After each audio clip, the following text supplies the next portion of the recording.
Well, good morning. Welcome to Group IB webinar. My name is Andrei Kolmakov, and I'm in charge of Group IB High Tech Crime Investigation Department. Today, I'd like to talk about modern threats and some of our cases we were able to investigate.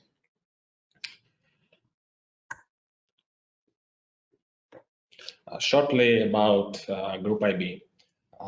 Our company was founded 17 years ago, and we provide a wide range of products and services for protecting our clients from cyber attacks, and also we provide services to investigate such kind of attacks and cases. We are official partners of Europol and Interpol, and we are happy to have some joint investigations, and I hope we will be able to share some new joint investigations details this year.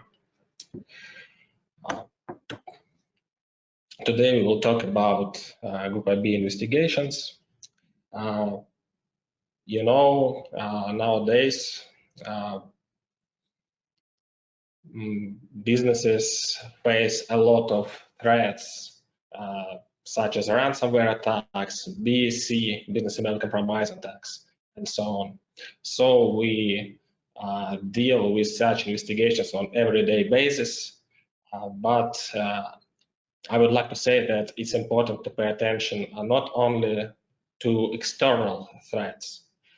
In recent years, we have seen more and more incidents involving internal employees, involving staff who especially or occasionally committed various types of crime.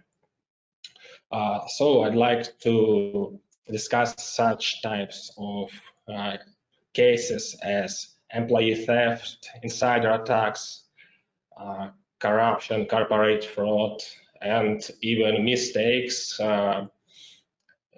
in the results of which data leaks happens.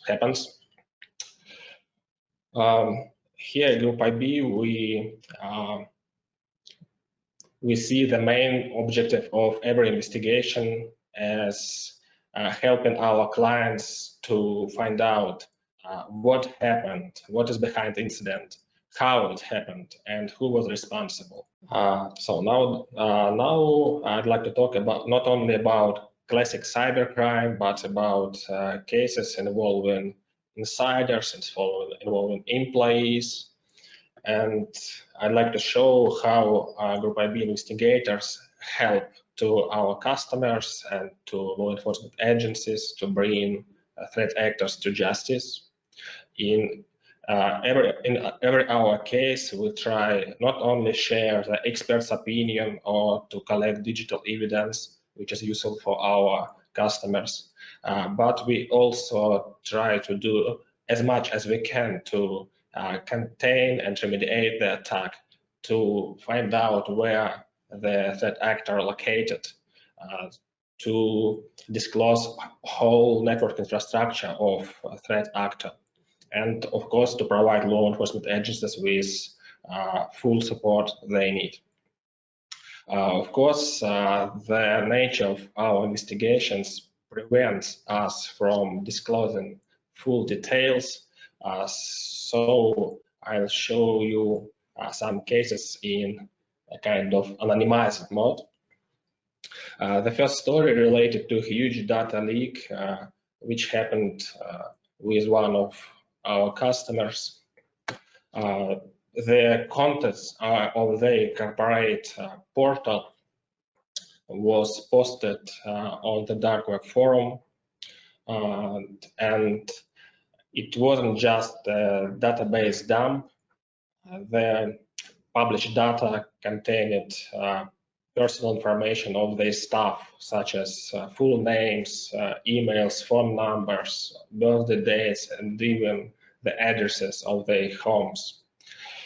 And what's worse, as it often happens, the journalists became aware of the leak much earlier than the company itself. And of course, it was necessary to quickly figure out what happened, how it happened, and how to react in the press. We were engaged in this investigation to provide our customer with details about the source of the leak, about the ways of attack, and to find out who is a perpetrator. First of all, it was important for us to understand how the data was copied, in view of the fact that attacker just shared the table with employees' data on the forum and didn't leave any context for communication, and that the format of the posted data didn't imply any presence of timestamps or date and time of the leak. We could only rely on the analytical work. So we have started from analyzing the traffic statistics from routers, and we were able to find some periods of suspicious activity, which were like a copying of large amount of data. That allowed us to find the source of the leak. Web application like corporate address book that had access to the stolen data, and of course we were able to find out when exactly the incident happened. On the next step, during the analysis of web application firewall logs of web applications which stored personal data, it was found that the number of log records for 2 days exceeded the monthly average. Several hundred thousands data access requests have been executed during these 2 days. During the traffic analysis and web application firewall log analysis, we were able to find out the IP addresses from which the attack was carried out, and the data were downloaded. Unfortunately, the attacker used more than several hundred proxy servers from all over the world to hide its real IP address and identity. So on the next step, we were able to find the first authorization requests from Firefox browser, which was assumably connected to this attack. And we were able to find the authorization token issued by a web server to the attacker.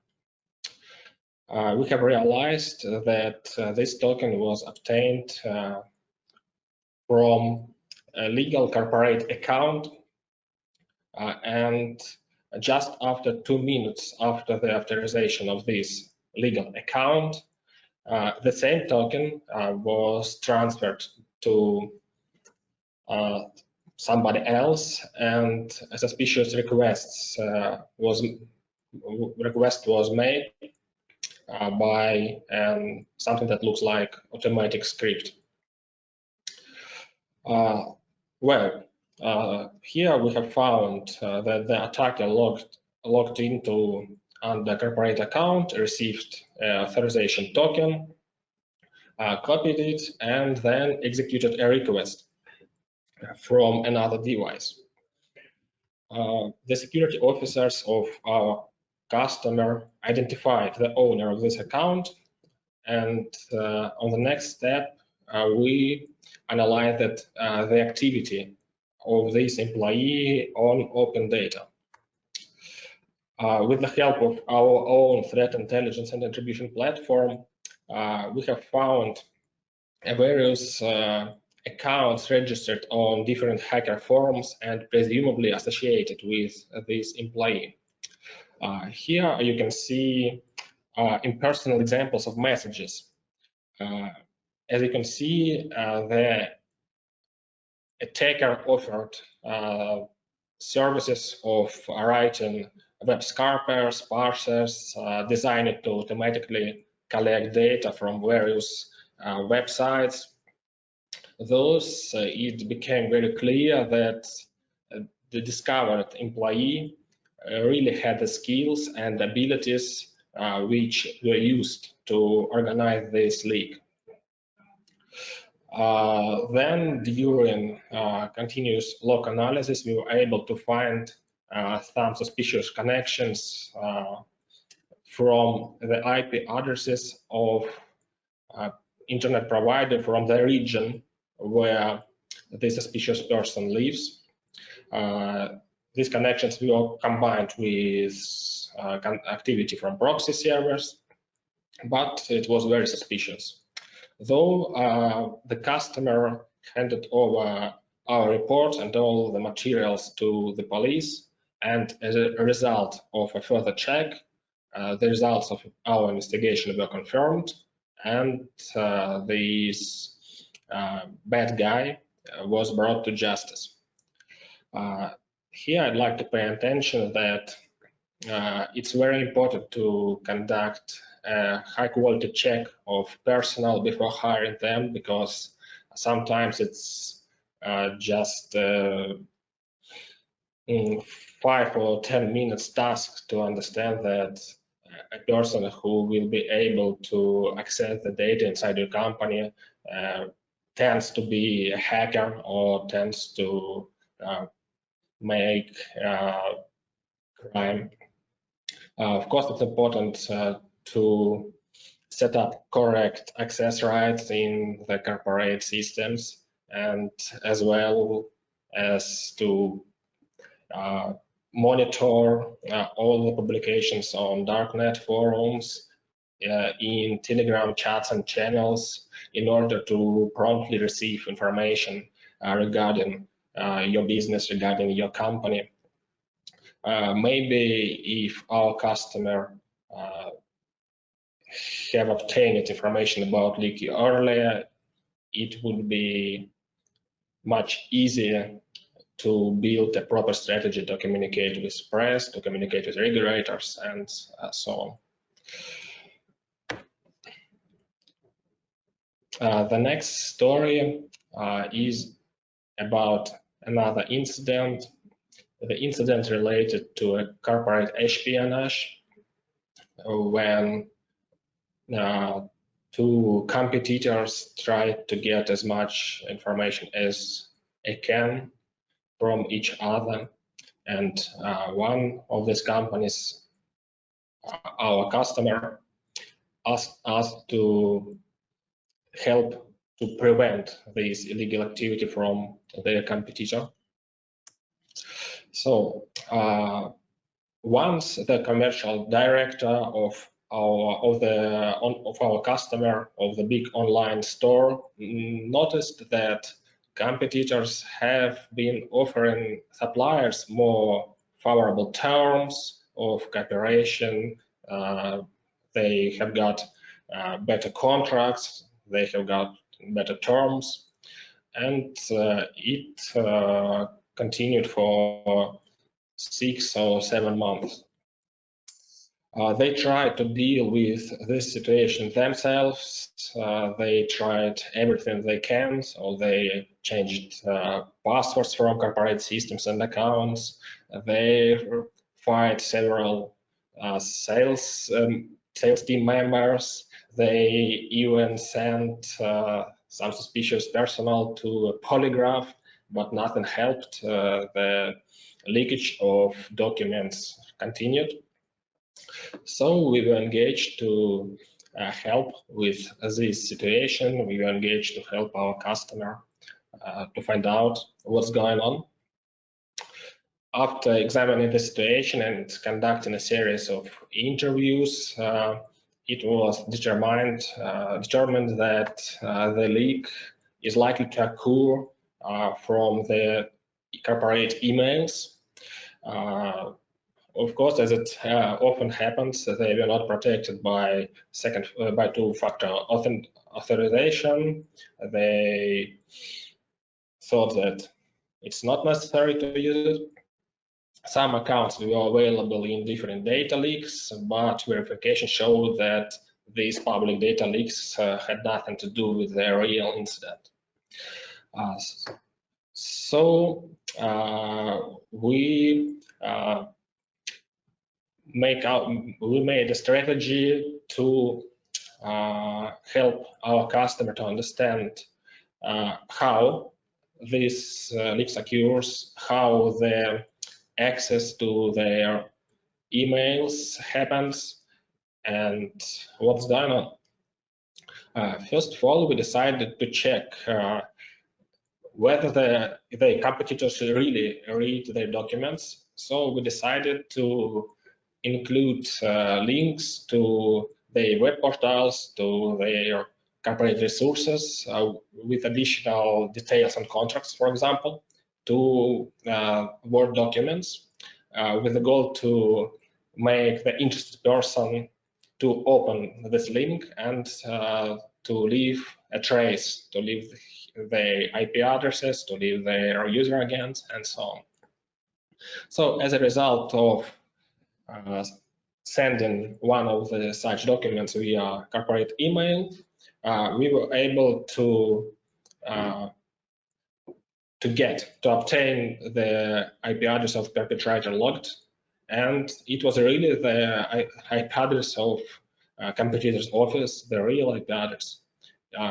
So it was quite easy to get a proof that they really have access, but we have to understand how they gain it. So now we have found one compromised email account. We have got the logs from mail server and started to analyze them. During the mail server log analysis, we faced new difficulties. First of all, we were able to identify more than 10 accounts of various executives, various directors of our customer, and these accounts were compromised for over a year. However, the attackers, the bad guys who really connected to the emails, didn't use the real IP addresses. They didn't use corporate network of competitor. Of course, they tried to hide the identity, and they used VPN. They used Tor browser to access web interface. So it was a very comprehensive task to understand who are the hackers. And what worse, when our customer decided just to change passwords on these accounts, it helped only for several days. A week later, the incident happened again. The access to these accounts was obtained by unknown perpetrator. So on the next step, we get deeper in the situation, trying to find the essence. Again, we conducted a series of interviews with system administrators who were under suspect of our customer, of course. We also conducted a forensic study of the mail server backends with the help of our Group IB forensic laboratory. And it allowed us to find out that a mail server backend was compromised with a kind of spyware.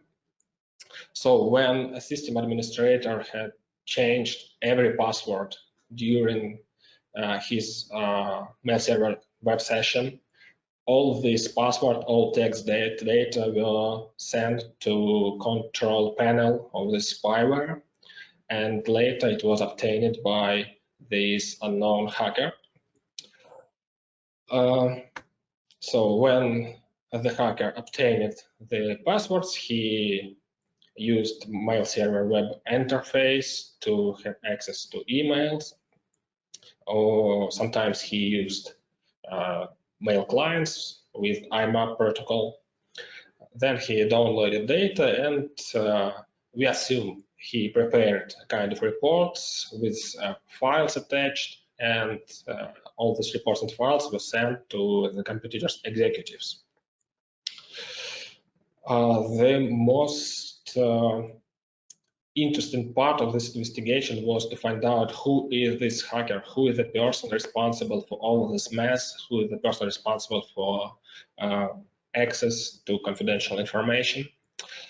And during forensic study of the mail server, we were able to identify that the spyware was installed from the account of the former system administrator of our customer, who, as was revealed later by an absurd accident, got a job with the competitor's office. This such a common story. There are a lot of cases when an angry former employee tries to get revenge somehow, and sometimes such incidents results in big money losses and reputational losses. So it's important to pay attention not only to professional skills of employees, but also to be conscious about relations, to be conscious about proper access management. It's important to use professional solutions to protect your corporate network from using spyware. It's important to inspect traffic for the traces of such spyware work. And of course, again, it's all about careful employee checks. And another story which often happens in different businesses is related to blackmailing of top executive of one of our customers. Of course, public persons, especially if they lead big companies, they are often a good target for hackers, for different threat actors who tries to get information, to try to get money.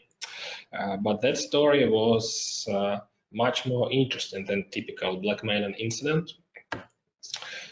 It happened in one cold winter when our customer got a suspicious message in Telegram.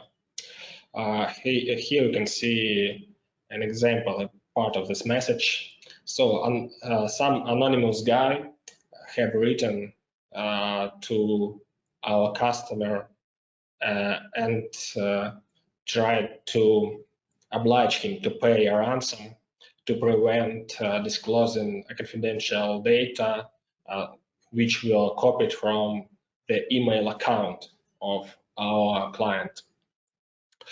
When we engaged in this investigation, first of all, we inspected data about the email access, and we were able to find out a suspicious session in his corporate Gmail account. The session was started from a web server, not from ISP. It was a server from a hosting, and it was the only trace to a possible intruder. We have started to inspect the correspondence, and we were able to find a phishing email, a special email with links which were used to get our customer credentials. And these phishing emails contained headers with some additional details, such as fake email address used by perpetrator. So we tried to just to Google it and have found some messages on different internet boards about Gmail hacks where the phishing domains, such as in our incident, and where such an email of perpetrator were involved. So we had an IP address of server, we had domain names, we had emails, and we have used a group like Magic, our threat intelligence and attribution network graph, to find additional details, additional connected sources for this IP address and email address. It gave us some insights on another servers and other domain names of perpetrator, and some of these domain names contained suspicious Gmail address into whose data. Then, using our AI-driven investigation platform, we were able to find a lot of different hacking forum accounts which were registered with this email address or another address connected with this. We have found ICQ Messenger number, a lot of forum nicknames of a person who was presumably connected to the incident. Then we have started to research into his forum activity. We have inspected forum posts and realized that an attacker had a good career in a dark web. He provides hacking services, professional hacking services, professional hacking of email accounts, social media accounts for more than 10 years. Now we understood that we deal with a good professional and we have to reveal his identity. And of course, we had in mind that it's almost impossible that this guy is extortionist. Usually one person hacks into another person, asks for money. So it was still a question we have to deal with. We continued research on different forums using the hacker account names and other information obtained from the darknet forums. And we were able to find some interesting posts on different medical forums, on forums connected to good cars.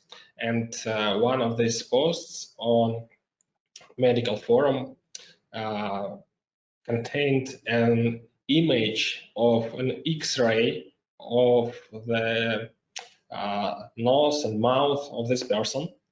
And what's funny, this image had his last name on it. It was a clue, the first clue which could reveal the identity of the hacker. What's more interesting, this person have used the same free image upload services as for storing his personal images, as for storing the images related to his hacking activities, as was revealed later during our investigation. On the next step, we have found some advertisements by this person on another forums where he offered iPads, iPhones for sale, and it helped us to find his phone number. And then we have found the possible location of the threat actor on another post where he tried to sell iPad 2. And during the research on other forums, we have found some posts where the threat actor revealed that he's owner of a white BMW car. So our investigator went to the city district where this perpetrator lives and have found a car which presumably the car of a perpetrator. So with this information, the help of law enforcement agencies, it wasn't a long task to reveal his identity, but we still had a question about who is a person who tried to get money, who is a person who paid to the hacker to get the content of email account. So we offered our service to participate in conversation, to participate in communication with the threat actor, trying to change the deal details, trying to get some more information. And during this Telegram conversation with anonymous blackmailer, we were able to obtain his IP addresses as hidden with VPN or proxy and as real, which looked like his home IP address. Then the company where the victim works compared the obtained data about IP addresses with corporate mail logs and realized that exactly the same IP addresses were several times used by their employee who was a kind of internal competitor of a victim of this attack. And then during an interview with the security officer, this employee admitted his guilt and his contract was terminated. And our client avoided paying a large ransom.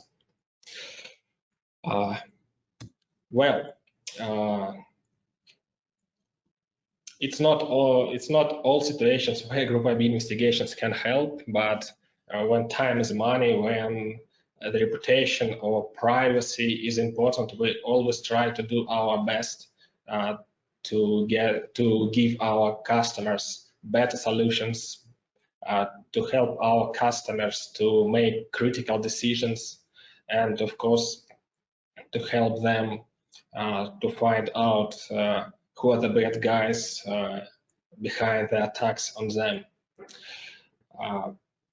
I hope it was interesting for you to listen, and I'd like to add just Group IB will be there whenever crime strikes. So we're always ready to help you in any case, in any cybercrime incident or another incident. We could provide proper help to investigate any type of attack, I think. And thank you for attention. If you have questions, I'll be happy to answer.